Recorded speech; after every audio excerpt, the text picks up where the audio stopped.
श्री राधे राधे दोस्तों।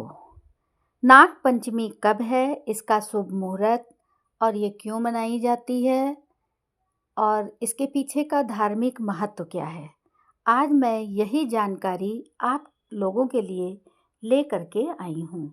तो आइए पहले शुरू करते हैं कि नाग पंचमी कब है। तो नाग पंचमी 2025 में 29 जुलाई को दिन मंगलवार को है। पंचमी तिथि आरंभ हो रही है 28 जुलाई को रात 11 बजे से और पंचमी तिथि समाप्त होगी 30 जुलाई को। इसलिए उदया तिथि को ध्यान में रखते हुए नाग पंचमी 29 जुलाई को मनाई जाएगी। प्रसिद्ध हिंदू पर्व नाग पंचमी संपूर्ण भारत में मनाया जाता है। सर्पों का हमारी संस्कृति का एक अनिवार्य हिस्सा होने के कारण इस दिन लोगों द्वारा शक्ति और सूर्य के अवतार भगवान भोलेनाथ की पूजा की जाती है।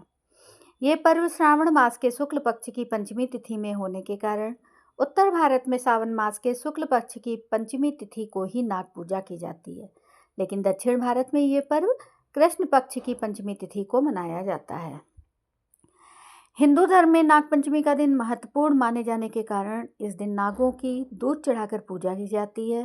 भगवान शिव को नाग अत्यधिक प्रिय होने के कारण ये पर्व सावन के महीने में आता है तथा इस दिन पूर्ण श्रद्धा के साथ नाग पंचमी का अनुष्ठान करने पर भगवान भोलेनाथ प्रसन्न होकर अपनी कृपा बरसाते हैं। आइए अब जानते हैं नाग पंचमी का महत्व। हिंदू धर्म के अनुसार सर्पों को देवता मानकर उचित विधि द्वारा उनकी पूजा की जाती है। वास्तव में सर्प को भगवान श्री शंकर का हार और विष्णु भगवान की सैया माना जाता है। साथ ही सांपों का संबंध लोगों के जीवन से भी होता है। सावन के महीने में भारी बारिश होने के कारण सर्पों के भूमि से बाहर निकलने पर लोगों द्वारा दूध चढ़ाकर उनका पूजन किया जाता है। ऐसा माना जाता है कि इस दिन श्रद्धा के साथ नाग देवता का पूजन करने पर उनका आशीर्वाद प्राप्त होता है, जिससे सर्प उन्हें ना तो नुकसान पहुंचाते हैं और ना ही उनसे भयभीत होते हैं। कुंडली में काल सर्प दोष वाले व्यक्तियों द्वारा इस दिन पूजन करने से इस दोष से छुटकारा मिल सकता है। ये दोष सभी ग्रहों के राहु और केतु के बीच में आने के कारण होता है तथा ऐसे व्यक्तियों को अपने जीवन में सफलता प्राप्त करने के लिए बहुत संघर्ष करना पड़ता है और कुछ हासिल करने के लिए कई समस्याओं का सामना करना पड़ता है। ऐसा कहा जाता है कि जीवन में राहु केतु के कारण समस्याएं होने पर नाग पंचमी के दिन सर्पों का पूजन करके अपनी समस्याओं का समाधान प्राप्त किया जा सकता है। अब हिंदू मान्यताओं के अनुसार पौराणिक काल से ही नागों का देवता के रूप में पूजन किया जाता है, इसलिए नाग पंचमी के दिन ही नाग पूजन करना शुभ माना जाता है। ऐसी भी मान्यता है कि नाग पंचमी के दिन सर्प पूजन करने से सांप के काटने का डर नहीं होता है और अच्छा जीवन व्यतीत किया जा सकता है। ऐसी मान्यता है कि इस दिन सर्पों को दूध चढ़ाने और उनकी पूजा करने से अक्षय पुण्य की प्राप्ति होती है। सपेरों के लिए भी ये पर्व विशेष महत्व रखता है। आमतौर पर इस दिन लोग सर्पों को दूध और पैसे चढ़ाते हैं। परंपरा अनुसार इस दिन घर के प्रवेश द्वार पर सर्प का चित्र बनाना एक प्रथा है। ऐसा माना जाता है कि सर्पों की कृपा से ये चित्र घर की रक्षा करता है। नाग पंचमी पूजन का इतिहास। पुराणों के अनुसार नाग पंचमी मनाने की कई मान्यताएं हैं। ऐसा माना जाता है कि श्रावण शुक्ल की पंचमी तिथि को सभी सर्प कुल श्राप से मुक्ति पाने के लिए ब्रह्मा जी से मिलने गए और तब ब्रह्मा जी ने नागों को श्राप से मुक्त कर दिया।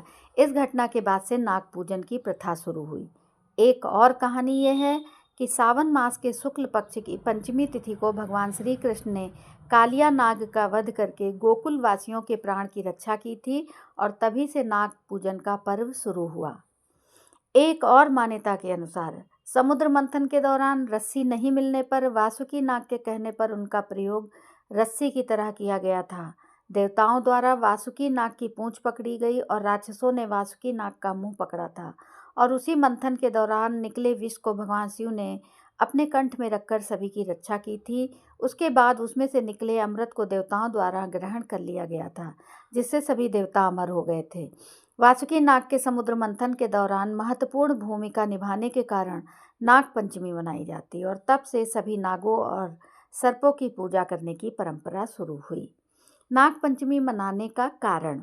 नाग पंचमी का त्यौहार सर्पों का पूजन और उनसे प्रार्थना करके लोगों को प्रत्येक समस्याओं से बचाने के लिए मनाया जाता है। सावन के दौरान भारी बारिश के कारण सर्पों के अपने बिलों से बाहर निकलने पर लोगों द्वारा दूध चढ़ाकर उनकी पूजा की जाती है। ऐसा माना जाता है कि सामान्य रूप से सर्पों की याददाश्त तेज होने के कारण वो उन लोगों के चेहरे याद रखते हैं जो उन्हें नुकसान पहुंचाते हैं और बदला लेते समय उस व्यक्ति के परिवार वालों को भी नुकसान पहुंचा सकते हैं। इसलिए महिलाओं द्वारा क्षमा मांगकर अपने परिवार को किसी भी नुकसान से बचाने के लिए सर्पों को दूध चढ़ाकर प्रार्थना की जाती है। एक पुरानी पौराणिक कथा के अनुसार जब सर्पों के राजा तक्षक द्वारा डसने के कारण राजा जन्मेजय के पिता परीक्षित की मृत्यु होने पर मृत्यु का बदला लेने के लिए राजा जन्मेजय ने संपूर्ण सर्प जाति को नष्ट करने के लिए एक यज्ञ का आयोजन किया। जिस दिन ब्राह्मण आस्तिक ऋषि के द्वारा ये यज्ञ कराया गया उस दिन नाग पंचमी थी। तब से इस दिन को नाग पंचमी के रूप में मनाया जाता है।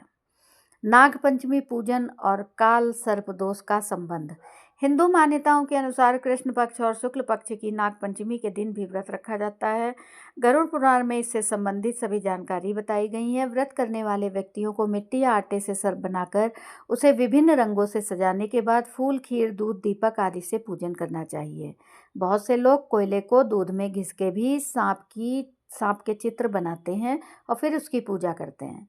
पूजन के बाद भुने हुए चने और जौ को प्रसाद के रूप में बांटना चाहिए। ज्योतिषियों का मानना है कि जिन लोगों की कुंडली में काल सर्प दोष होता है उनके द्वारा इस दिन नाग देवता का पूजन करने से उनकी कुंडली में से दोष ही समाप्त हो जाता है। नाग पंचमी के दिन पूजन विधि।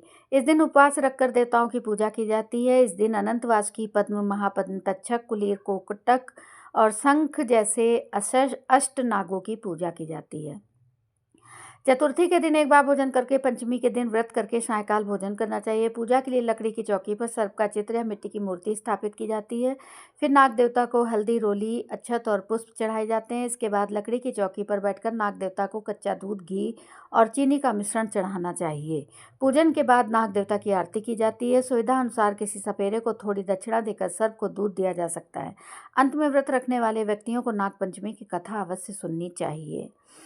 परंपरा के अनुसार कई राज्यों में नाग पंचमी चैत्र और भाद्रपद में शुक्ल पंचमी को मनाई जाती है। भारत के अलग अलग क्षेत्रों में अलग अलग तरीके से इस पर्व को मनाने की मान्यता है। नाग पंचमी से जुड़ी मान्यताएं।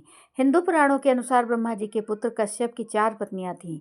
ऐसा माना जाता है कि उनकी पहली पत्नी से देवताओं का जन्म, दूसरी पत्नी से गरुण, चौथी पत्नी से राक्षसों का जन्म हुआ था, लेकिन उनकी नागावंश की तीसरी पत्नी कद्रू ने सर्प को जन्म दिया था। पुराणों में दिव्य और भौम 2 प्रकार के सर्पों का वर्णन किया जाता है। वासुकी और तक्षक दिव्य नाग कहे जाते हैं। ऐसा माना जाता है कि शेषनाग पृथ्वी का भार वहन करते हैं और क्रोधित होने पर उनके पास प्रज्वलित अग्नि के समान दृष्टि से संपूर्ण जगत को राख करने की क्षमता है तथा यदि वो काट ले तो इसका कोई इलाज नहीं है। लेकिन धरती पर मौजूद सभी सर्पों में से कुल 80 प्रकार के सर्पों के ही दांतों में जहर होता है।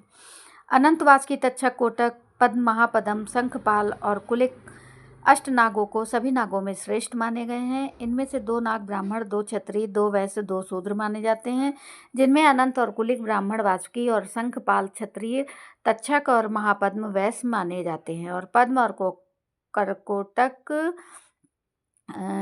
को शूद्र कहा गया है।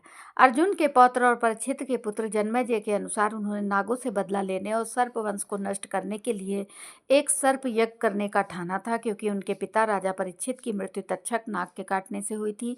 नागों की रक्षा करने के लिए जरत्कारु के पुत्र आस्तिक मुनि ने जिस दिन इस यज्ञ को विफल किया उस दिन श्रावण मास के शुक्ल पक्ष की पंचमी तिथि थी, जिसके कारण तक्षक नाग और उनके वंशज विनाश से बच गए।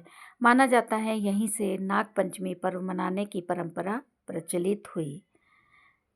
तो राधे राधे दोस्तों, ये थी नाग पंचमी क्यों मनाई जाती है और उसके पीछे के कारण। राधे राधे दोस्तों, आपको ये जानकारी कैसी लगी हमें कमेंट करके अवश्य बताएं और मेरे चैनल को सब्सक्राइब भी करें। धन्यवाद।